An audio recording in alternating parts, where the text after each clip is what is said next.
Bienvenidos a Media Caña, el podcast donde hablamos de cosas de la vida que nos tienen a mitad de camino, enseñando y recordándonos que no somos productos terminados, sino que siempre va a venir algo a nuestras vidas que nos va a seguir enseñando.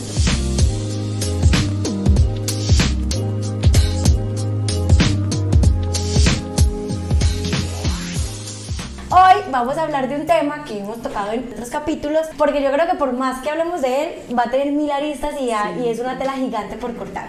Vamos a hablar de la maternidad, amiga. Hoy estamos con Sharon, que viene a contarnos su historia de vida, a enseñarnos, a mostrarnos su perspectiva, y estamos muy felices de estar hoy acá contigo. Ella es psicóloga y mamá de Fede. Sharon, preséntate. Hola para todos. Bueno, muchas gracias por la invitación. Sé que va a ser un espacio muy interesante para todas. Las tres somos mamás, entonces va a ser lindo esto que les quiero compartir. Gracias por haber aceptado la invitación. Estuvimos leyendo un poquito, preparando la entrevista, y hubo una frase que nos gustó mucho y nos llamó mucho la atención. Dices que eres una mujer de ciencia porque has estudiado pedagogía, psicología, ¿cierto? Toda la parte de desarrollo neuronal del cerebro, especialmente en la primera infancia, pero también crees en la magia y en esa espiritualidad, el misterio. Entonces, ¿cómo haces ese match perfecto? Porque hoy en día se necesita ese equilibrio.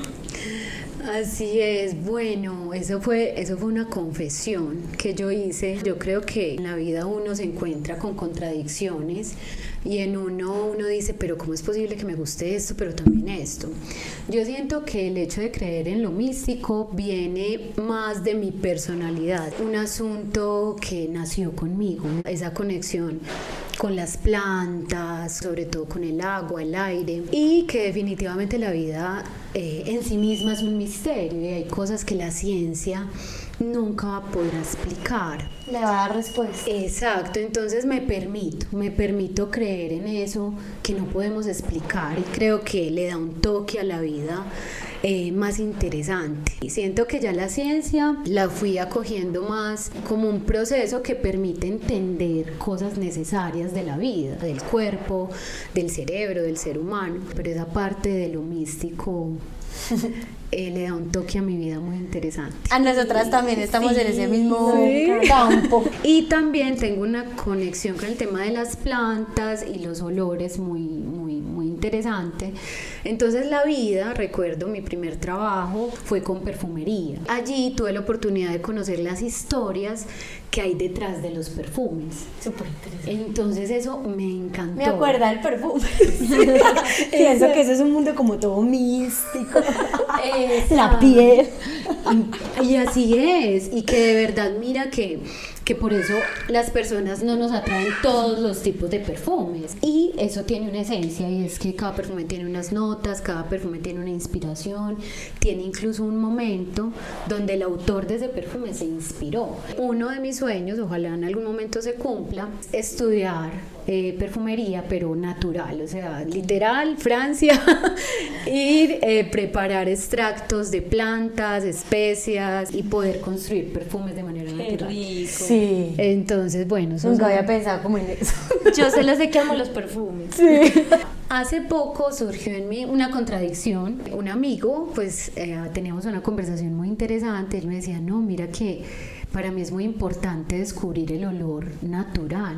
Es decir, cada ser humano nace con una huella olfativa y nace con un olor natural.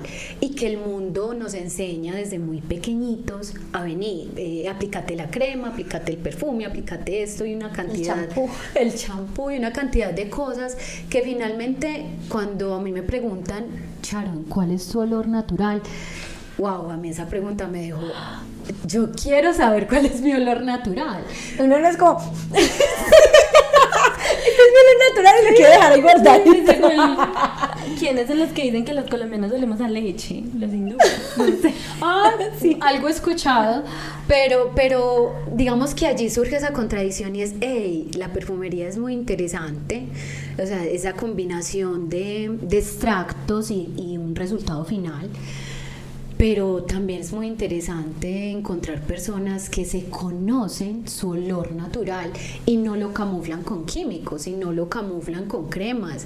Entonces ahí nació... Sí, incluso en el podcast que grabamos antes de hablaban de los fluidos naturales y de cómo somos como reacios Sí. a conocer nuestros fluidos naturales, porque claro, no es como, ay no, gas, qué asco. Como camuflando todo. Camuflando todo. como Pero este es un tema muy antinatural. interesante y es otro tema distinto. Entonces vamos a aterrizar Sí. y porque esta historia de Sharon es muy interesante y no queremos que el tiempo se nos acorte porque queremos escucharte. Claro que sí. Ay, sí. Todo O hace sea, parte aquí de vamos a todo. hablar de Estamos aquí. muerte, de milagros, de vida. Ay, no, Sharon. Empecemos. Salud, empecemos. Salud Ah, por esa bueno, está allí. magia. Creo que sí. Eres mamá de Fede y en el Mamá de embarazo Fede. tuviste como una complicación. Ok. ¿Qué pasó? Listo. Resulta que julio 29 del 2016. Yo quedo embarazada, me doy cuenta un 4 de enero, un embarazo que empieza justo cuando yo empiezo mi último semestre de carrera de psicología. Me tomó por sorpresa, Fede no fue un hijo buscado, llegó. Y fue un embarazo que se desarrolló en medio de una vida muy agitada, mucho movimiento, muchas cosas por hacer. Yo tenía 4 materias en mi universidad, sumado a la práctica, sumado a la tesis, que había asumido una tesis sola y embarazada. Oh, por Dios. Siento que me desconecté un poco de que, wow, estoy embarazada. Más o menos a mi 5.º mes de embarazo tuve una amenaza de aborto, entonces me dijeron, hey, Sharon, hay que parar, 0 escalas, solo camita, pero pues yo siempre fui una mujer que me movía mucho, pues aparte soy hija mayor, entonces con una cantidad de responsabilidades, mi mamá viajaba, trabajaba fuera de la ciudad, en medio de todo fue un embarazo muy solitario. Porque pues el papá de mi hijo, si bien estaba, digamos, en venir, pues ecografías y controles prenatales y demás, fue un papá joven y fue un papá que en medio de su juventud no asimilaba el embarazo. O sea, eso fue un... Y yo Pues, quiero ahí hacer una reflexión, Sí. porque Caro acaba de pasar por un embarazo, mi cuñada está en embarazo. Yo creo que uno como mamá vive muchos cambios y exige de una forma muy inconsciente que ese papá haga parte como de este proceso cuando él no está teniendo ningún cambio. Entonces, claro, uno es como, pues es que la barriga me pesa y él es como desde su desconocimiento, vale, yo te entiendo, va y ve televisión y se le olvida que la barriga pesa porque a él no le pesa, ¿cierto? Entonces es como uno exigirle Ok, sí. a la persona, y eso lo hablamos Que mucho con sienta Caro, lo que uno como que siente. sienta lo que uno siente. Entonces él, si yo estoy contigo para toda, 3 doritos después se va a emborrachar, porque a él se le olvida que no puede tomar, porque también está en embarazo, pero si él toma no va a matar a ningún bebé, ¿cierto? O sea, es como que es súper teso que uno le pida a alguien que sienta todos esos cambios sin que lo sienta. Y que uno pretende que lo sienta porque también se supone que está viviendo el mismo proceso de uno y es Sí, su bebé, claro, y seguramente tiene cambios. Uno como mamá los tiene desde el primer momento, el vínculo de ellos se puede construir más adelante. Claro, mira, yo tengo una opinión ahí, es que de ahí la importancia de planear, porque sí hay cambios, o sea, hay estudios que hablan de cómo el hombre en ese vínculo que empieza a crear desde la concepción del embarazo también tiene cambios a nivel neurológico. Es que, ¿sabes? Yo, por ejemplo, leyendo el tema, Sí. veía que a la mujer le cambia como el 90% del cerebro desde la concepción y que el hombre es que a los 2 Estructuralmente. años, ¿verdad? Y yo toda frustrada, y yo, No, "Ay, pero entonces, como muy tarde, ¿no?" Bueno, entonces lo voy a entender. Ok. Sí, o sea, yo sí considero que hay, y ahí este es otro podcast, era otro podcast, pero ahí De cómo el hombre se embaraza. de cómo el hombre se vincula, porque ahí la palabra es cómo ese hombre se está vinculando con esto que es de los dos y cómo la mujer en medio de esa transformación que sufre desde el momento de la concepción asume también vincularse con su embarazo, porque no todas las mujeres decidimos vincularnos con el embarazo. Ay, qué lindo eso, yo Sí. no había pensado como en eso.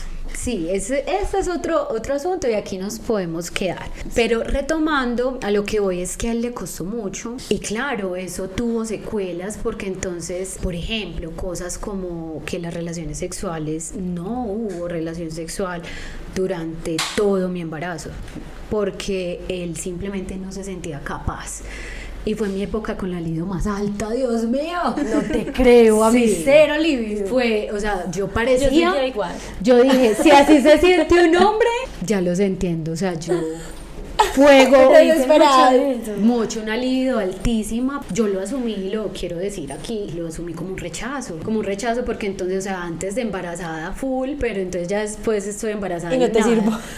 Algo así, claro, Y uno se lo fue toma personal. porque eso pues igual impacta en tu autoestima, igual impacta en venir, pero hace unos meses pues yo era la mujer más deseada y ¿qué pasó? Entonces aparte de asumir el embarazo, tenía que asumir con que el hombre con el que llevaba además en ese momento 7 años, mi pareja de colegio, mi pareja de universidad, me dijera, no soy capaz. Fue duro, fue difícil. Resulta que teniendo mis 34 semanas, yo empiezo a sentirme muy cansada, muy, pero agotada. O sea, que yo decía, esto es normal.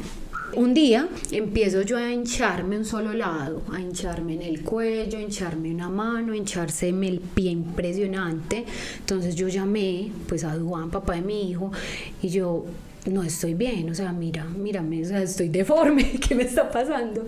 Entonces, claro, inmediatamente nos fuimos para urgencias. Resulta que 8 días antes de que me ocurriera esto, un médico me dice, Sharon, estás comiendo mucho. Y yo, pues, más o menos, ¿por qué? Me dice, no, porque es que aumentaste mucho y no es el bebé, eres tú. Tienes que dejar de comer o mirar, te va a mandar donde el nutricionista, aunque yo ya venía pues en control y eso, pero bueno, así quedó la cosa.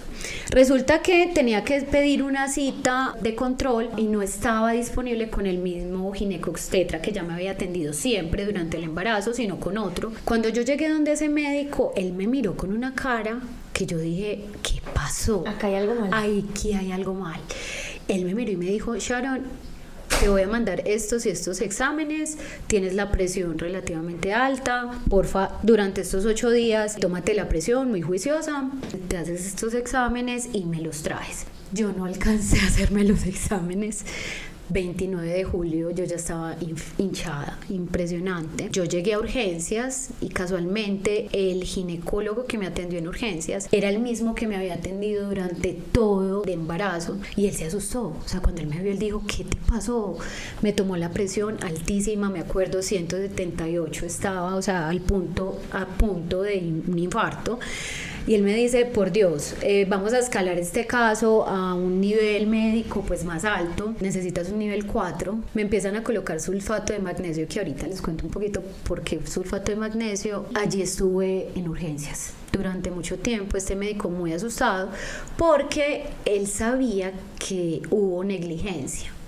Porque yo ya venía con unos síntomas durante incluso más o menos desde el 7º mes de embarazo y él no lo supo manejar. Él simplemente me dijo, mira a ver qué estás comiendo, pero nunca me dijo, haz estos exámenes como si lo hizo el otro médico.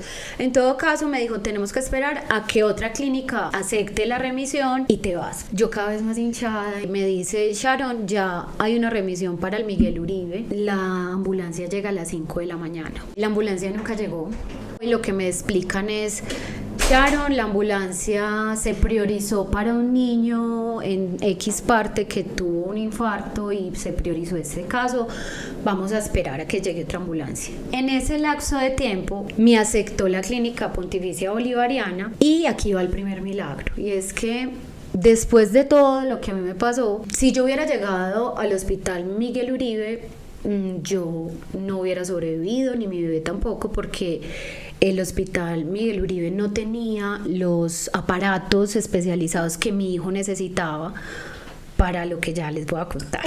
Entonces nos hubiéramos muerto, ambos. Resulta que yo llego a la Clínica Pontificia Bolivariana con ya un diagnóstico de síndrome de HELLP y preeclampsia severa. ¿Qué es el síndrome de HELLP? Síndrome de HELLP se puede decir que es la enfermedad, el trastorno, un trastorno que solamente le da a las mujeres embarazadas y es el trastorno más mortal que le puede dar a una mujer embarazada. Y mortal porque tiene implicaciones en todo el organismo, o sea, tienes convulsiones, tienes dolores de cabeza muy fuertes, tienes, esto se llama fotofobia, entonces hay sensibilidad a la luz. Hay varios síntomas que si un buen médico los identifica, no llegas a un síndrome de Hell. Es decir, tú empiezas teniendo una preeclampsia severa, problemas de hipertensión, problemas pues con presión arterial y demás, pero si esto no se resuelve a tiempo, tú evolucionas a un síndrome de Hell. Y el síndrome de Hell puede generarte desprendimiento de placenta, edema pulmonar, te puede generar daño en diferentes órganos del cuerpo hasta la muerte.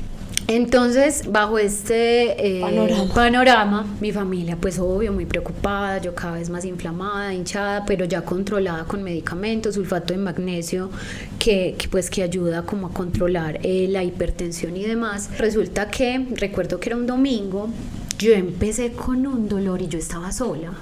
Ese domingo justo no fue mi familia y no estaba Duan. Y empiezo yo con unos mareos, un dolor de cabeza, un dolor en la parte del abdomen, en la parte derecha, que tiene también que ver con el síndrome de Hell, es uno de los síntomas. Y empiezo yo con un vómito muy fuertes, al punto de que yo empecé a tener contracciones, pero se me juntó con todos los síntomas del síndrome de Hell y la preeclampsia. Entonces yo estaba sola en la habitación y yo lo único que pude hacer fue meterme a la ducha, abrir la llave y acostarme en el piso, que el agua me cayera. O sea, era lo único que me calmaba. Y ahí tenías 34 semanas. Ahí tenía 34 semanas. Llamé a la enfermera y lo que hace la enfermera es, claro, sacarme de la ducha, quitarme la pijama, yo estaba en pijama, secarme, ponerme una bata, me tomó la presión y yo estaba infartada, o sea, tenía la presión altísima y ella me dice, no estás bien, o sea, te veo muy mal, bajemos, vamos a cirugía. ¿Qué sentiste? Y uno solo. Y yo sola. Qué miedo. Y yo sola, claro. Ellos, yo le avisé a Duan, yo le dije, no me siento bien, me siento muy mal. Ya viene la enfermera jefe, vamos para cirugía, bajamos a cirugía. Y claro, empiezo yo a tener contracciones, porque era un dolor intenso, o sea, yo no me quiero imaginar lo que vivió Fede en mi vientre, porque él sabía que algo no estaba bien, él necesitaba nacer. Recuerdo que al frente había una mamá que ya había tenido su bebé, entonces lo tenía dándole pecho, pero yo estaba muerta del dolor. Y yo me revolcaba en la cama, literalmente yo daba vueltas en la cama, yo lloraba, o sea, era impresionante el dolor. Y recuerdo que ella le hizo seña a una enfermera y le dijo, ay, atiendan a esa mamá, ya está muy adolorida. Y atiendan a esa mamá. No, entonces me acuerdo que el cirujano cerró como una cortina que había y me hizo un tacto y sacó la mano llena de sangre y dijo, pásenmela ya a cirugía. Pero resulta que a mí me tenían un monitor en la pancita y el monitor ya, el corazón de Fede no latía. Ay, no. ¿Y tú? Sí. ¿Tú yo estaba muy inconsciente. Yo entré en un estado de intenso dolor donde yo no era consciente de lo que estaba viviendo. Cuando me pasaron a cirugía, yo les voy a contar. Yo en algún momento yo tengo que pintar este cuadro y es que la última imagen que yo tengo de mi parto es que me ingresan a cirugía, el doctor tiene una careta transparente, me van a hacer, eso se llama cesárea de urgencia. Yo siento que él me corta hacerme la cesárea, le chingletea sangre en sus gafas, saca al bebé, o sea, muerto. Fede estaba muerto. O sea, yo dije, mi hijo murió. No hubo llanto, no hubo nada, él se lo llevaron. Yo entro en coma y esa es la imagen que yo tengo. Mira, yo estaba tan mal que cuando una mujer tiene síndrome de Hell, a ti, si estás consciente, a ti te ponen a firmar antes de entrar a cirugía un documento donde tú autorizas que te pueden operar para no tener más hijos. Yo ni siquiera pude firmar. Yo después de muchos años, yo digo, eso fue como que el cuerpo dijo, esto es demasiado. duerme. Necesito un break. Un break. Fede se lo llevan muerto, lo reaniman. Hay algo que en medicina se llama Apgar. ¿Cuál es el estado vital de ese bebé que nace? A Fede ya le habían hecho el certificado de no nacido, o sea, de nació muerto. El Apgar va de 1 a 10. Resulta que Fede tenía un Apgar de 3. Eso, en otras palabras, se dice casi que no lo reanimamos, o sea, casi que no vuelve su corazón a latir. Y resulta que Fede, cuando le vuelve oxígeno al cerebro, convulsiona. Empeoró su pronóstico porque al convulsionar pues podía haber un daño mayor en su cerebro. Entonces a Fede le pusieron algo que se llama CoolCap. La Clínica Pontificia Bolivariana es la única clínica, creo que del país, que tiene el CoolCap. Si yo hubiera llegado al Manuel Uribe, No le ponen por Fede muere, o sea, porque no ¿Qué es tienen eso? la especial. CoolCap es Se un... me eriza toda la piel. Porque el CoolCap es un gorrito que enfría el cerebro. Ok. Que enfría, entonces Fede tuvo hipotermia, Fede estaba hipotónico, entonces Fede era un bebé desválido que cuando tú lo mirabas en su cunita de prematuro, porque él nació prematuro, un bebé que no se movía. Yo en UCI separados, yo no recordaba que había tenido un bebé. Es como si mi mente hubiera dicho, borremos esta parte de tu vida. O sea, es una cosa impresionante. A mí me dio falla renal. Entonces yo iba para trasplante de mi riñón derecho. Ay, no. A causa de todo lo que me pasó. Solo me visitaba mi papá, mi mamá, mi tía que se hacía pasar por mi hermana para que la dejaran entrar a UCI. Como yo tenía un riñón mal, yo estaba reteniendo muchos líquidos. No podía. Retener líquidos implicaba que iba a estar cada vez más hinchada. Yo ya pesaba como 98 kilos, era una cosa miedosa de la retención de líquidos. Yo no tenía cuello, o sea, deforme totalmente. Entonces a mí me dejaron varios días sin consumir líquidos, nada de líquidos. Entonces cuando mi familia llegaba a UCI, ellos me hacían así con un algodón que me cayeran gotas de agua en los labios para yo sentir la humedad. Así, Ay, no. así era el contexto. A mi familia le dicen, miren, Sharon tiene falla renal del riñón derecho, vamos a dializarla. Si a Sharon no se le recupera 3 meses el riñón derecho, nos vamos de trasplante. O sea, eso significaba que yo probablemente iba a estar en una clínica 3 meses. Y sumémosle que yo estaba produciendo leche, me estaba dando mastitis. Entonces los médicos le dijeron a mi familia, Sharon se nos va a morir, Sharon no le puede dar fiebre. Si a Sharon le da fiebre, Sharon muere. La mastitis que da fiebre. Claro, entonces ellos dijeron, necesitamos secar la producción de leche porque es que ella no tiene bebé. Mi familia es una familia muy católica, muy fiel a la lactancia materna, a los milagros que puede hacer. Entonces una tía, hola tía, dijo no le sequen el alimento, esa es la vida de Federico. No le sequen el alimento, que nosotros cuando la visitemos le hacemos extracción, le hacemos masajes. ¿Y hasta ese punto no habías visto a tu bebé? No. Ay, Pero qué tú ya sabías duro. que él estaba vivo. Yo no sabía nada, a mí no me podían decir nada porque la emoción hace parte también de tu presión sanguínea. Entonces a mí todo lo que yo supiera de mi bebé me podía alterar.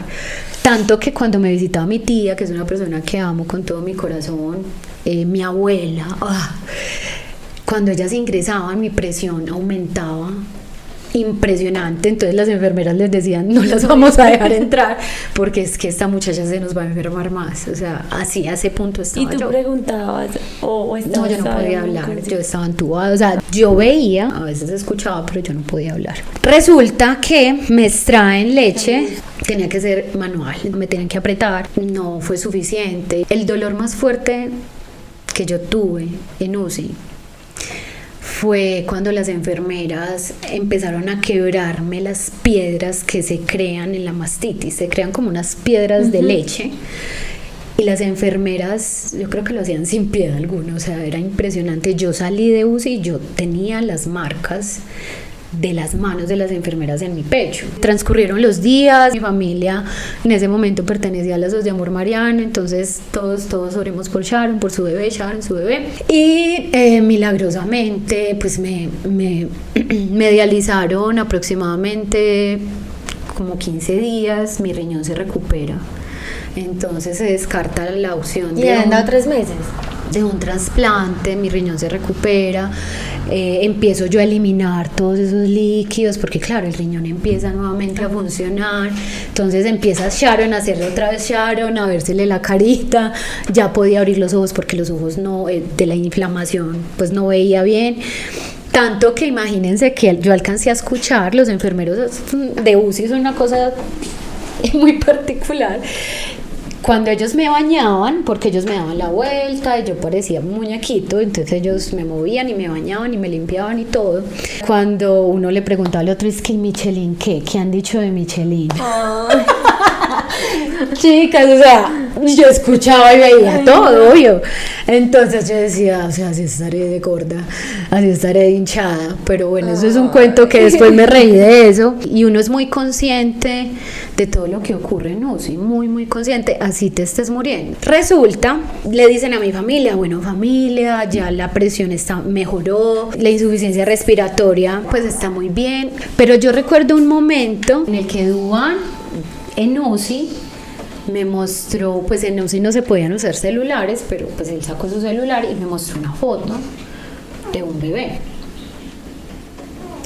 Yo no reaccionaba, o sea, yo era como, ¿quién es ese bebé? ¿Cuánto tiempo había pasado ahí? Ahí ya casi 20 días. Yo súper controlada, yo no podía ni llorar, ni tener alegría, ni tristeza, yo no sentía nada, porque todo me aceleraba la presión. Entonces, entonces yo estaba en un estado donde nada me impactaba. Pero te sedaban, ¿no? Me sedaban, claro, me sedaban porque, imagínate, o sea, yo en mis 5 sentidos. Claro. No, o sea, me muero. Y era el momento más vulnerable. Y se me bajan, claro, las defensas. Entonces todo, ahí es donde uno dice, todo está conectado, la mente, el cuerpo, tus emociones. Entonces una cosa dependía de la otra. Si Sharon tiene emociones muy fuertes, se le baja el sistema inmunológico, se nos muere, porque entonces parte del síndrome de Hell es que se te destruyen las plaquetas. Y yo estaba con la sangre, pues yo fui anticoagulada, porque pues esto hace que tu sangre sea mucho más líquida, porque no tenía plaquetas de glóbulos rojos. Bueno, en todo caso eso es un cuento, ya que no me voy a meter aquí con lo médico, pero es muy grave. Les voy a decir que de cada 1000 mujeres embarazadas, 2 sufren síndrome de Hell y una sobrevive. Y sobrevive una o sobrevive el bebé, pero los dos es una excepción, sí. Gracias a la vida, gracias a Dios, gracias a todo lo que pasó, gracias a que esa ambulancia no llegó cuando tenía que llegar, yo doy con una clínica que tiene el único senior en síndrome de Hell del país, que es la Clínica Pontificia Bolivariana, o sea, el hombre más teso que hay en esa enfermedad, y en preeclampsia severa estaba allá. Ese hombre me salvó la vida. Y yo luego doy una entrevista donde digo, los médicos fueron instrumentos de Dios, porque yo lo digo, mi momento más espiritual y mi momento de conexión con la fe y con la vida fue el momento del parto. Y bueno, ya un poco más recuperada me envían a una habitación, y esto, espero que después de 9 años pues esto no esté pasando con otras mamás, pero me ubican en un piso donde estaban las mamás que acaban de tener a sus bebés y que sí los tienen. Entonces yo estaba ubicada en una habitación donde llegaban a regalarme pañales y cremas antipañalitis, y todo el mundo me preguntaba, hola mamá, ¿cómo estás? Felicidades, ¿dónde está tu bebé? Y yo no conocía a mi bebé. Yo todo el día escuchaba a otros bebés llorando, entonces yo todo el día producía leche, me salía leche, pero yo no tenía a mi bebé. Muy duro. Y Tenaz. todavía hacen algo así, porque a mí cuando me iban a pasar ya para ponerme la epidural y a la sala, pues ya el quirófano me pusieron en una habitación separada de otras mamás, donde yo escuchaba al lado historias que habían perdido sus bebés y yo súper nerviosa, o ellas escuchaban el latido del corazón del mío. Entonces incluso a la enfermera le tocó ver mal el monitor para que ellas no escucharan el corazón. Lo apagó, gracias a Dios, porque también estaba, yo tenía 2 pérdidas al lado y yo era con el corazón así. Muy doloroso. ¿Y qué impacto tienen estos contextos en una mamá que ha perdido a su bebé o que tuvo un parto traumático como el mío, cierto? Yo seguía muy dopada, pero entonces con un aparato, pues bolos, son unos bolos de sulfato de magnesio, entonces yo era con bolos de 1000. Entonces me decían, Sharon, la presión sigue inestable. Hasta que no se te estabilice la presión, no vas a conocer a tu bebé. Imagínate que ellos llegaban y me decían, Sharon, mira, este es tu bebé, ¿cuándo lo vas a conocer? Yo no sé, en estos días. Yo sí, todavía muy desconectada, hasta que se llegó el día. Tu presión está un poquito más estable, sin embargo vamos a permitir que bajes con tu aparato para que conozcas a tu bebé. Pero claro, yo estaba todavía muy dopada, entonces pues yo como que no sentía nada.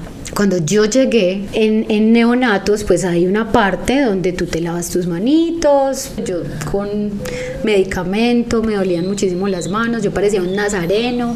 Me decían las enfermeras, ¿a usted qué le pasó? Porque ellos como que no había conexión entre lo que me pasó en UCI con lo que me pasó después ya en la habitación y con lo que le había pasado a mi bebé. Y a mí me habían dicho, Fede está en la cuna Cangrejo. ¿Tú vienes por quién? Por yo, Federico. Ah, tú eres la mamá, porque no habías venido. Y yo, así. No, pues, o sea, no había querido. Porque no habías venido. Bueno, Se le dio para después.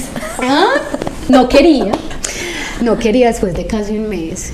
Cuando empiezo yo a ingresar y acercarme cada vez más a la cuna Cangrejo, o sea, yo estaba más o menos a unos 6 metros de esa cuna, y yo empiezo a escuchar que todos los monitores de la cuna Cangrejo empiezan a pitar, como quien dice, ahí viene mi mamá. Yo dije, Dios mío, increíble. ¡Qué belleza! Así, a 5 metros empiezo yo a acercarme y su oxígeno alto, o sea, como quien dice, mamá, ven ya que te necesito, una cosa así. Cuando yo llego a la cuna, oh por Dios, o sea, como que entro en razón, como que este es mi bebé. Y mi bebecito conectado a 1000 aparatos. Sonda por el ombliguito, sonda por la uretra, sonda, o sea, con su gorrito. Y yo no era capaz ni de tocarlo. Y llegó un momento que fue muy triste y fue que llega la pediatra. Discúlpenme, pediatras, yo sé que afuera hay unos pediatras muy humanos, muy cercanos, pero esta pediatra no lo fue, sin tener en cuenta mi antecedente. Empieza a decirme, hola mamá, Federico nació así, así, así, así, así. Tiene esta infección en la sangre, convulsionó, es probable que tenga este daño cerebral. Yo me desmayo. Puya, claro. Entonces me tuvieron nuevamente que llevar, estabilizar. Bueno, me acuerdo que la indicación de la enfermera es, mamá, la próxima vez que vengas necesitamos que sí o sí trates de dejarle leche a Fede. La extracción en esta clínica en ese momento era manual. Una regla, digamos que de lactancia, es a mayor succión más leche, y yo llevaba mucho tiempo sin una succión. Yo no podía amamantar a Fede, o sea, Fede era un bebé canguro, estaba ganando peso, entonces él fue cangureado por su papá. El calor del papá es el calor que más aumenta de peso un bebé. ¿Más que el de la mamá? Sí, papá lo cangureaba mucho porque necesitábamos que pesara 3000 gramos para que le dieran de alta, pero aparte de eso, pues él tenía que estar muy bien en otros sentidos, le tenían que quitar las ondas de todo su cuerpecito, que se le quitara la infección, que ya hubiera tenido ese efecto como de enfriar su cerebrito. Bueno, muchas cosas tenían que pasar para darle de alta. El primer día que yo dejé un teterito con leche, yo me demoré 3 horas para extraerme 4 gotas de leche. Yo creo que eso sumaba, no sé, sumaba 1 centímetro. Cuando yo voy con toda la humildad, la enfermera me dice, mamá, ¿es en serio? 4 horas y esto. Ay, no. Necesitamos más. Y yo me puse a llorar. Y yo, o sea, apretando, y la leche, una gota. ¿Y por qué manual? Una gota. Mira que nunca supe. Al parecer, a través de la leche se pueden transmitir enfermedades. Como que la leche tenía que ser con todo, o sea, como con todos los métodos que ellos tenían allá en neonato, los teteros, todo. Entonces yo salgo muy triste, volviendo pues como a la partecita de la leche. Pero resulta que al otro día, cuando regresé a visitar a mi bebé, me dice la enfermera, bueno mamá, te tenemos una noticia. Yo no sé, pero te cuento que lo que le dejaste a Fede, que además está hambriento por más leche, con eso bastó para que Fede aumentó tantos gramos de peso, y aparte de eso ya le quitamos esta sonda, o sea, solo necesitaba a su mamá. Esa era la primera vez que tomaban tu leche. Sí. Ay, qué lindo, ¿no? Era la primera vez que tomaba mi leche Demasiado lindo. y vimos unos avances que en todo el mes no habían, o sea, Fede necesitaba a su mamá. Fue muy lindo y me motivó muchísimo. Yo me acuerdo que en el ingreso de neonatos había una virgen que estaba embarazada. Yo me postraba ante esa virgen y yo le decía, yo no sé de dónde salían estas palabras, pero yo le decía, Virgencita, dame ríos de agua viva. Y lloraba y le oraba y a mí no me importaba que por el lado pasaran las personas que pasaran, yo me arrodillaba ante esa virgen. Niñas, en cuestión de 8 días yo tenía banco de leche. Qué belleza. Sí, o sea, fue muy milagroso para mí. En cuestión de unos pocos días ya Fede aumentó de peso, sin sonda, pues seguía un poquito hipotónico, pero pues le hacían ejercicios. Y yo recuerdo que por ahí hay una foto donde me tomaron, Duan me la tomó. Hola, Duan. Donde yo estoy bañada en leche, o sea, literalmente tengo una bata y yo era así, no poner un pie en neonatos y yo empezaba a bañarme en leche. Entonces ya Fede mejoró tanto que yo ya lo podía cangurear, ya le podía dar, ay, ese momento, cuando yo pues le di pecho por primera vez, es increíble cómo él se agarró pues de su pecho y dijo, esta es mi leche y bueno, y ahí fue un momento clave, muy lindo, muy bonito. Resulta que yo salí primero del hospital que Fede. Entonces igual, obvio, yo me iba todo el día para el hospital, lo alimentaba, pero algo que ocurrió y que hoy, después de 9 años, que vengo como a ser más consciente, es que yo era una mamá con un trauma que nunca traté. O sea, yo salí a ser mamá 24/7 de un bebé con un pronóstico muy grave, o sea, un pronóstico de que probablemente iba a tener una parálisis cerebral, y de la mamá nadie se ocupó, ni yo misma. Nadie me dijo, pero tú cómo te sientes. Ay, sí. Y después de 9 años, yo digo, ay, Dios, o sea, no es tarde para cuidarme y tengo que sanar, ¿cierto? Entonces, ¿Qué vamos a hacer? Pegamos el palito. niñas, no, esa historia es una historia, cuando la cuento yo digo, es increíble que Dios me hubiera elegido para vivir algo así. Soy muy fuerte. La sociedad no ama a las mamás, no cuida a las mamás. Y a mí me parece muy hermoso, hace poquito veía yo un post donde contaba una chica muy interesante cómo era la maternidad en varias especies de animales. Y una que me pareció preciosa fue la del elefante. Cuando un elefante tiene a su cría, todos los elefantes hacen una ronda a su alrededor, presenciando el nacimiento, pero también acompañando el nacimiento, ¿cierto? Y la cuidan impresionante. Yo decía, eso es lo que debería de hacer una sociedad ahora, ¿cierto? Pero todavía vivimos una violencia obstétrica impresionante, violencia posparto, y es una violencia de la que poco se habla, y es cómo tratamos a una mamá cuando recién ha parido, cuando recién está viviendo una matresencia, que es el término pues médico, cómo lo está viviendo. Esa mujer se transformó y está sola, y las maternidades son un lugar muy solitario, ¿cierto? Pero espérenme, les voy a contar ya esta última partecita para hacer esa Te amo, que estoy para ti.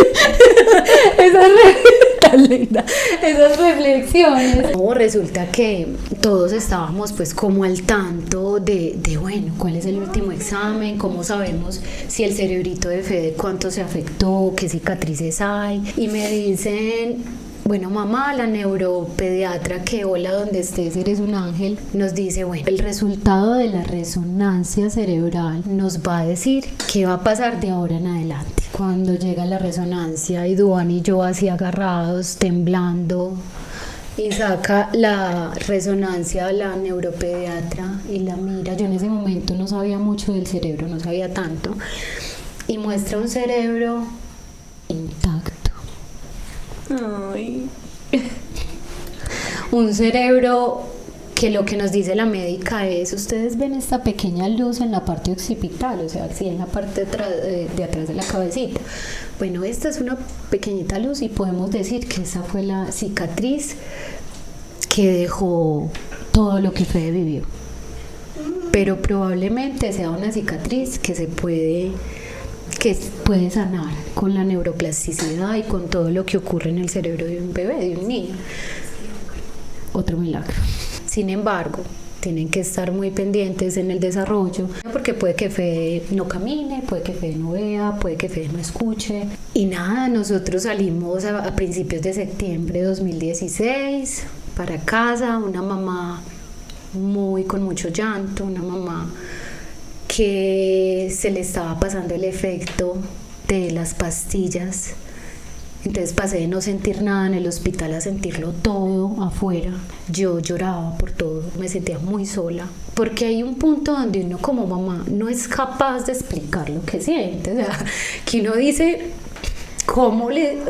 ni siquiera sé lo que me está pasando, ¿cómo explico yo esto, cierto? Pero voy a hablar del desarrollo de Fede, que es una muy buena noticia, y ya ahorita hacemos las reflexiones de mamá, y es que Fede creció completamente normal. Yo me dediqué a Fede los 3 primeros años de vida completamente. Yo tenía citas de lunes a viernes, yo no tenía tiempo para ocuparme de mí. No había cómo, o sea, o era mi bebé o era yo. Y obviamente en el temor de Fede puede que no vea, Fede puede que no escuche, Fede, todos se quedan como wow. Pues no lo podemos creer. Y eran los comentarios de los médicos, me decían, esta es la historia clínica de este bebé que yo estoy viendo, no puede ser.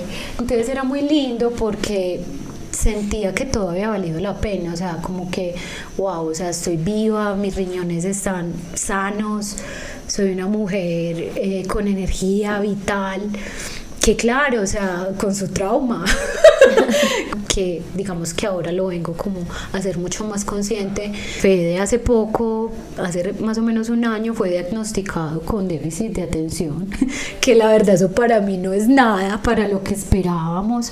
Entonces, no, muy agradecida con la vida, con los médicos. Con el milagro. Fue una cadena de milagros. Fue una cadena de milagros. Cuando nosotros empezamos a planear el podcast dijimos, no, Sharon es súper tesa hablando de maternidad, vamos a contar un montón de cosas, de tips, o sea, yo no me esperaba tremenda historia.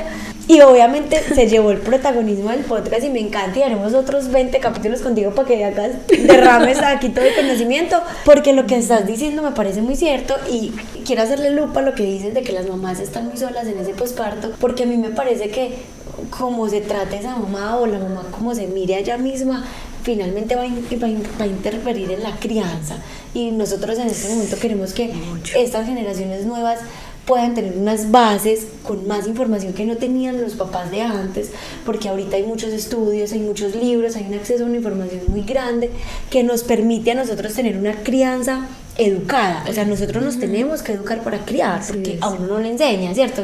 Que nos debe permitir que generaciones que están viniendo disminuyan un montón de índices, de violencia, de hombres maltratadores, ¿cierto? De mujeres más con unos límites más claros con su cuerpo. Pero ¿cómo vamos a permitir eso si no le estamos poniendo lupa a la mamá? Entonces quisiera como que habláramos un poquito más de eso.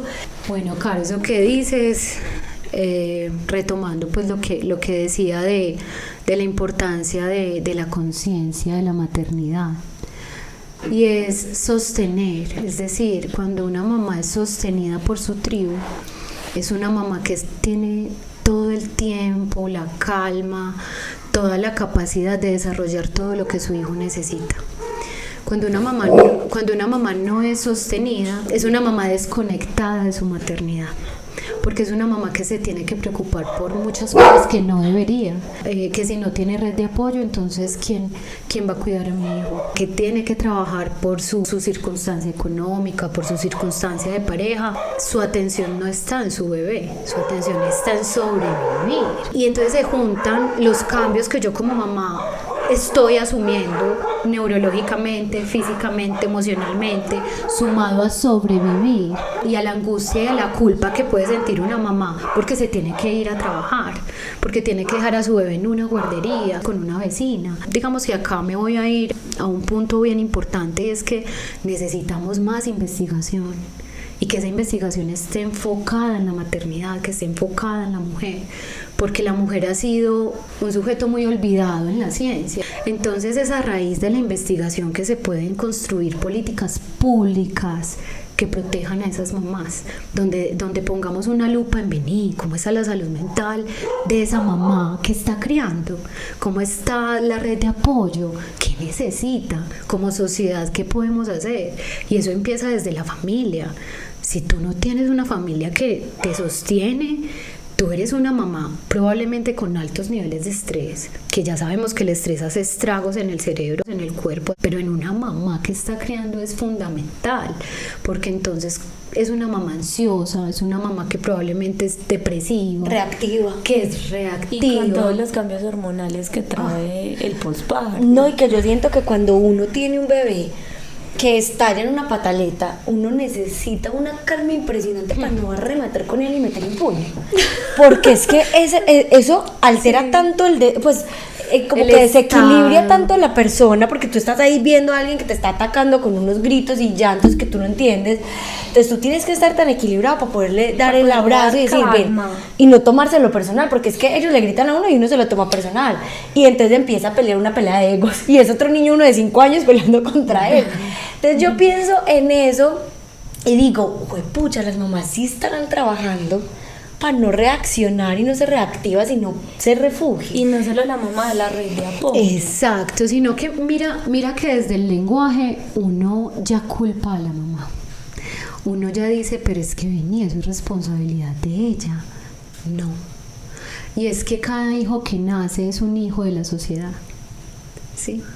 Cada hijo que nace es un hijo que va a ser criado para la sociedad. Entonces, en algún momento, la dula Daniela, que luego les comparto información de ella, que me encanta seguirla, ella dijo algo muy bello en una entrevista, en un podcast con Confama, y es que ella decía, la maternidad debe ser social, es una tarea social. Y empieza desde la familia, empieza desde la pareja, empieza desde yo como mamá de un hijo de 9 años contigo que eres mamá de un bebé de 1 mes. O sea, yo soy una mamá que yo voy por la calle y yo veo una mamá con su bolso, su mochila y con los ojos hinchados probablemente de llorar y con su bebé en brazos, y yo digo, ¿en qué te ayudo? ¿Qué necesitas, cierto? Amiga, acá estoy. Acá estamos. Describiste la escena Claro, porque es que yo creo que todas hemos... Y nadie sabe que aparte de esa mochila, llevas una mochila de emociones que pesa más que nada, que pesa más que los pañales. Es empezar a crear una conciencia que viene desde cada una, y es que es al lugar al que tú vayas van a haber mamás. Yo he sido una que cuando he estado en reuniones familiares donde juzgan a mamás, yo tengo que alzar mi voz, o sea, yo tengo que ver ese espacio como un espacio donde yo puedo decir, como mamá de un niño de 9 años que en muchos momentos sufrió violencia, decir, no, vengan, pero es que ¿dónde está el papá? ¿Dónde está su red de apoyo? Venga, esta mamá recibió apoyo psicológico, ¿qué ha pasado? ¿Sí? Y es de ser empático con uno mismo como mamá, porque a uno siempre le dicen, sea fuerte, usted puede, y a veces, por ejemplo, a mí me ha pasado, yo soy una persona muy positiva y en todas las situaciones de la vida como que trato de verle el lado bueno, pero ahora en el posparto he tenido momentos de emociones, momentos donde yo sí digo, pucha, me siento como cuando uno le va a venir del periodo hormonal, que no me entiendo ni yo, irritada. Y yo creo que también es el diálogo, pero mira, es que uno de mamá se alimenta del diálogo social. Entonces, si el diálogo social, si el diálogo de tu familia, si el diálogo de tu pareja, pues de todos está en torno a que no, pero es que es tu bebé, pero es que es tu responsabilidad, pero es que tú lo asumes, pero es que tú y tú. Oye, es difícil, ¿cómo hago yo con ese diálogo social y ese diálogo propio? Y cómo me digo, yo soy capaz, yo soy fuerte, pero más que ser fuerte es decirme, hey, abrázate, pues abrázate, esto que estás pasando le pasa a todas las mamás y no es fácil. Y cómo le digo yo a mi pareja, hey, necesito un abrazo, hey, no necesito unas palabras que juzguen, necesito sentir que estás ahí para mí, y a veces no es necesario. Eso que dices del diálogo social me parece muy teso porque, o sea, como que lo describiste perfecto. Sí. Porque finalmente ese diálogo social es el que a ti te impide levantar la mano. Porque si todo el diálogo social se basa en que tú tienes que ser capaz, es tu hijo, tú eres tú, entonces uno como levanta la mano y dice, no quiero ver a mi hijo hoy, quiero estar sola. Si vas a recibir un montón de juzgamientos de que eres una mala mamá, cómo no vas a querer ver a tu hijo, cómo vas a preferir verte a tus amigas, o sea, hay un montón de juicios que se vienen en esa avalancha, claro, de ese diálogo social. Entonces yo creo que si pones en la mesa una perspectiva que yo, por ejemplo, no había visto, y es que la maternidad de la sociedad, porque ahí es donde hay más, claro, trabajo, más... Sí, y no hablo, y pues quiero ser clara en esto, y es que no hablo de entregar, de delegar responsabilidades, no, es acompañar, es acompañar un rol que, por ejemplo, cuando tú eres mamá primeriza, es un rol que estás descubriendo, es una faceta que por más libros que te leas, cada mamá y cada hijo es... Ay, hermoso. Y cada hijo es único y yo creo que en ese acompañar está la clave, ¿cierto? Y no es el hecho de, no, es que mira, es que mi hijo no solo es mío y tenga, no, sino que hay que ser compasivos, sino que es una cadena fuerte, pero yo sí confío que si la investigación, la ciencia pone el ojo en esas, por ejemplo, les voy a dar un dato. La preeclampsia es un suceso muy investigado a nivel mundial, pero el síndrome de Gel no tanto. Pero ¿por qué estas enfermedades de la maternidad, del embarazo, perdón? Porque a 2025 todavía hay tan poca investigación. Y es porque yo sí siento que la ciencia tiene una deuda con lo femenino, y es que definitivamente la preeclampsia severa tiene un componente emocional y psicológico muy importante. Por ejemplo, Antioquia es uno de los departamentos que más preeclampsia severa presenta, muertes fetales por preeclampsia severa en Colombia. Entonces pasa uno ahí a pensar culturalmente qué pasa. ¿A qué se debe? ¿A qué se debe? ¿Será que, no sé, se me pasa por la cabeza y hablemos de los roles de género? ¿Qué hace una mujer cuando está embarazada? ¿Qué piensa de trabajar o no trabajar, de descansar o no descansar? ¿Qué emociones tiene una mamá cuando, por ejemplo, queda embarazada y no fue planeado? Y en Colombia, desafortunadamente, somos un país donde no son planeados los embarazos, donde el porcentaje es mínimo, y todo eso tiene una cantidad de emociones ahí que generan en el cerebro unos altos niveles de estrés crónico, que eso tiene implicaciones en que en el último trimestre de embarazo, por ejemplo, sufras y tengas, no sé, puedas sufrir una preeclampsia severa.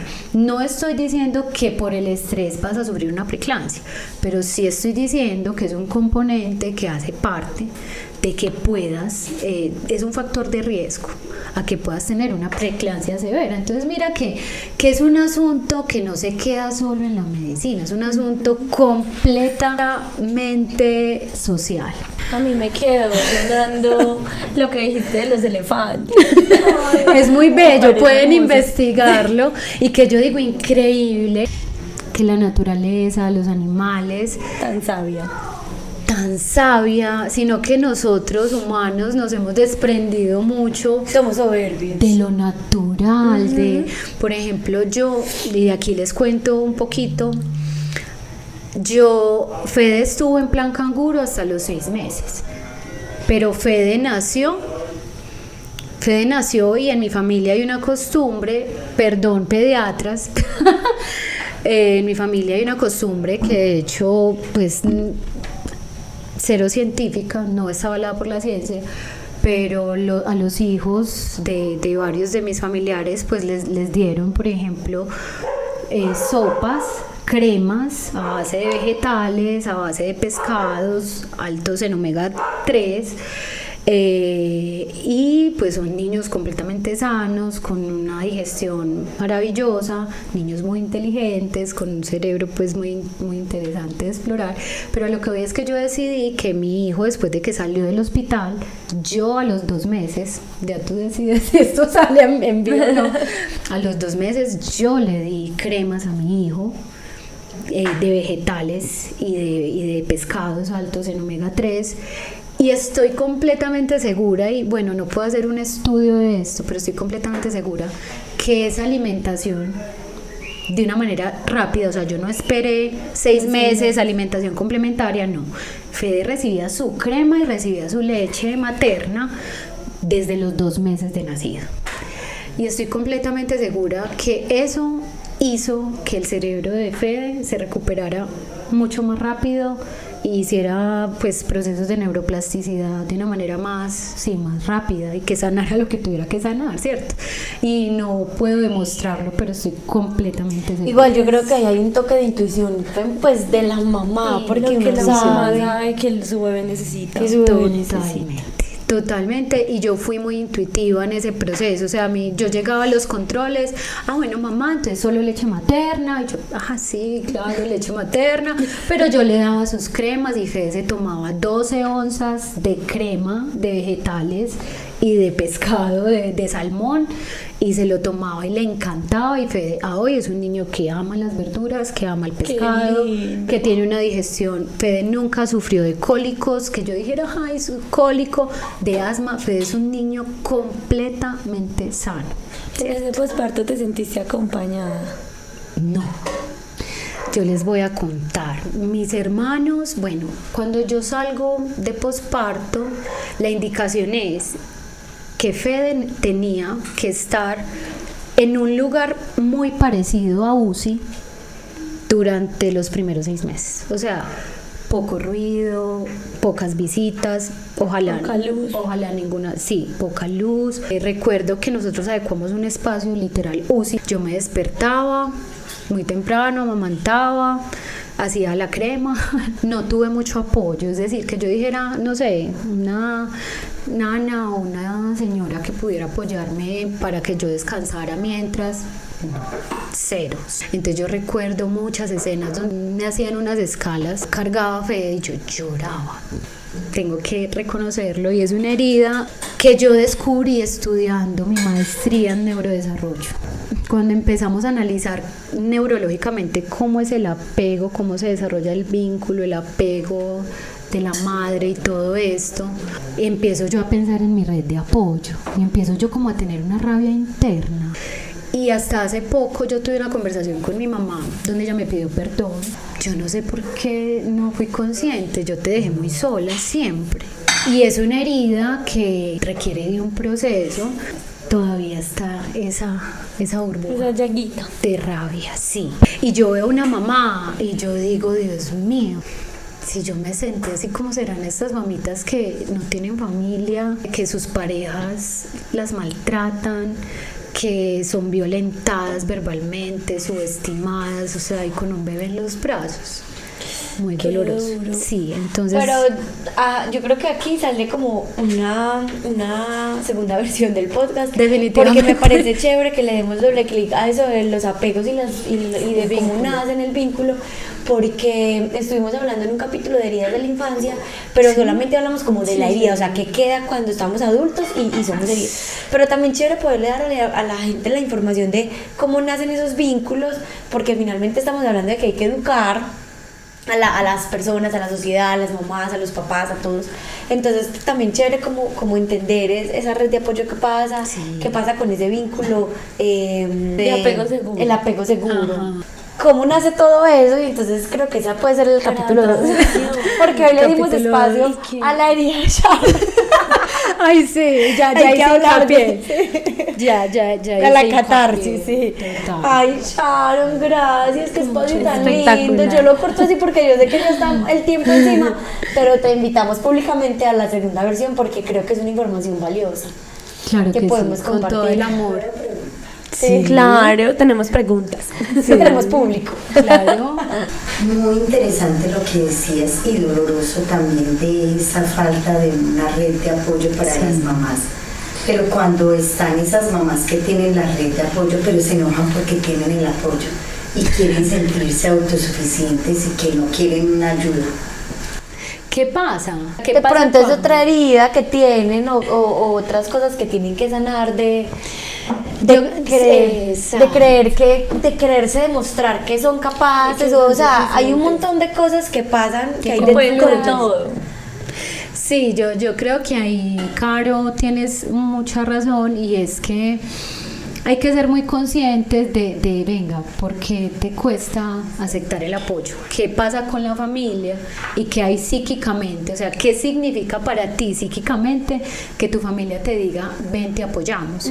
Porque puede haber de pronto sensación de que la propia familia sea la que te quiera hacer sentir insuficiente o que tu propia familia haya dejado en ti esa sensación de no eres capaz, tú no naciste para eso. ¿cierto? Sí, yo creo que detrás de todas las reacciones que uno tiene inconsciente, Hay porque heridas. uno hace inconsciente la respuesta inmediata, o sea, como esa reacción, después de esas respuestas de hacerle doble clic, uno Hay tiene una que ver qué herida. pasa, hay una herida, Que hay que o gestionar, cuál es sí. esa emoción que está oculta, que no se es capaz de decir, porque a veces uno tiene una sensación que no es capaz de poner en palabras y la trata de transmitir a través de esa reacción. Así Es que es. yo puedo, pero bueno, si usted puede, entonces ¿qué pasa? ¿Qué hay Porque detrás? tú estás Esa, cargando todas esas exacto, emociones. esa pregunta va en el capítulo del En el de los O por vínculos. ejemplo, cuando, o sea, tienes la red de apoyo, si está ahí, está en todo el embarazo y ya después en el posparto toda la atención está sobre el bebé y mamá queda sola. Uy, que eso pasa mucho es y no es muy necesariamente un abandono. Es Pues, muy común y nos tenemos como sociedad, como familias, que grabar algo en la cabeza y es que si mamá está bien, el bebé está bien, no al contrario. Porque mamá es la que primero tiene que recargar todas las energías, tú que estás en pleno proceso de lactancia, recargar energía, sentirse contenida, amada, porque finalmente eso es lo que transmites a ese bebé, ¿cierto? Entonces es la mamá, el centro debe ser la mamá. Y estamos acostumbrados a que sea al contrario, a que la atención es en el bebé. Esta historia continuará. Ay, Salud. Salud. Salud. Ay, mira tú. Yo le digo entero. Salud. Salud.